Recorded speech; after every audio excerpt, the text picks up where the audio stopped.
आपका जो प्रश्न है वो और उस प्रश्न का जो आंसर है वो बड़ा अजीब सा है, क्योंकि ऐसा पहली बार सुनने में आया है मेरे इस 28, 30, 25 से 30 साल के कैरियर के अंदर कि कोई कलिंगड़ खाने से मर रहा है या कलिंगड़ खाने से किसी की मौत हुई है।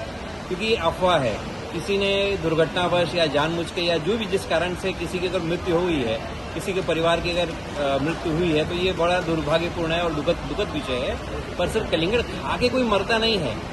इसका जो अफवाह फैलाया गया है कि कलिंगड़ खा के ही मरा है, इसका अफवाह तो उस बंदे ने फैला दिया जिसने यूट्यूबर ने बनाया है, या उसके पीछे और लोगों ने उसका देखा देखी और लोगों ने बना दिया। यूट्यूब में उन्होंने अपना डाल दिया, कुछ उनको लाइक्स मिले, कुछ उनको कुछ अच्छा हुआ, पर उस अच्छे का परिणाम हम लोगों को भुगतना पड़ा। और इसका परिणाम ये हुआ कि सर घोर गरीब जो एक छोटा सा एक बंदा है जो दिन में 200-500 रुपये कमा के अपना घर रोजी रोटी चलाता है, उसके ऊपर परिणाम ये हुआ कि उसका आज माल बिकना बंद हो गया। उसका परिणाम हम पर पड़ा है। उसका परिणाम हम पर पड़ा है कि जो आज हम व्यापारी जो है जो कलिंगड़ का व्यवसाय करते हैं और हमसे पहले भी जो लोग व्यवसाय करते हैं, काफी उन पर भी बहुत बुरा प्रभाव पड़ा है। और किसान आज एक कलिंगड़ के व्यापार के अंदर पूरे इंडिया के अंदर हजारों से लाखों व्यापारी हैं। रोड से मिला के अगर हम एपीएमसी देखें या पूरे इंडिया के जो व्यापारी हैं उनको देखा जाए तो लाखों व्यापारी हैं, और उस लाखों व्यापारी के पीछे भी लाखों किसान हैं। ये कम से कम 5 से 10 लाख टन कलिंगड़ उत्पादन होता है, और ये जो कलिंगड़ उत्पादन होता है इंडिया के साथ साथ ये पूरे वर्ल्ड में सप्लाई होता है, खासकर खाड़ी देशों में।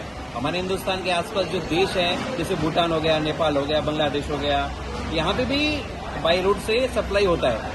और इन सब के पीछे लाखों रुपया, हजारों करोड़ रुपया डालकर जो सीड की कंपनियां हैं, जिन्होंने इतना बड़ा कंपनी बनाया हुआ है, वो सब के सब इस छोटे से अफवाह के कारण सब के सब फंस चुके हैं।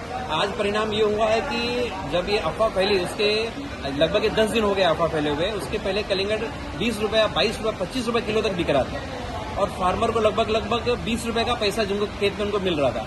आज परिणाम ये हो गया कि आज 10 रुपए पे फार्मर माल दे रहा है और 12 रुपए पे आज मार्केट में व्यापार चलेगा। तो किसानों को नुकसान हुआ, हम व्यापारियों को नुकसान हुआ, और रोड पे भी लोगों को सताया जा रहा है, परेशान किया जा रहा है। इसका कोई उठाव नहीं है सर, क्योंकि जो अफवाह कारण है ना, लोगों ने खाना छोड़ दिया है।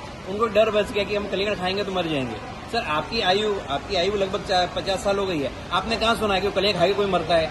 हमने भी नहीं सुना, किसी ने भी नहीं सुना है। ये अफवाह है सर, अफवाह। एफडीए का रिपोर्ट भी जल्दी होना चाहिए था, और उस पर सरकार को भी प्रतिक्रिया देनी चाहिए थी कि भाई फल फ्रूट खा के कोई मरता नहीं है। इसमें जो एफडीए का भी दोष है, क्योंकि एफडीए तो बनी ही इसीलिए है, तो उनका भी दोष है, और साथ साथ हमारे सरकार का भी दोष है कि उनको भी थोड़ा त्वरित कार्रवाई करनी चाहिए थी कि फल खा के कोई मरता नहीं है सर। जो कि 10 दिन हो गया। 10 दिन में आज तक केवल रिपोर्ट इतना ही है, खाली आज जो रिपोर्ट आया है कि चूहा मारने वाली दवा मिली है। पर सर वो कैसे गई, किस तरह से गई, क्या उसमें कारण था, उसका तो पता नहीं सर, पर उसका परिणाम हम भुगत रहे हैं।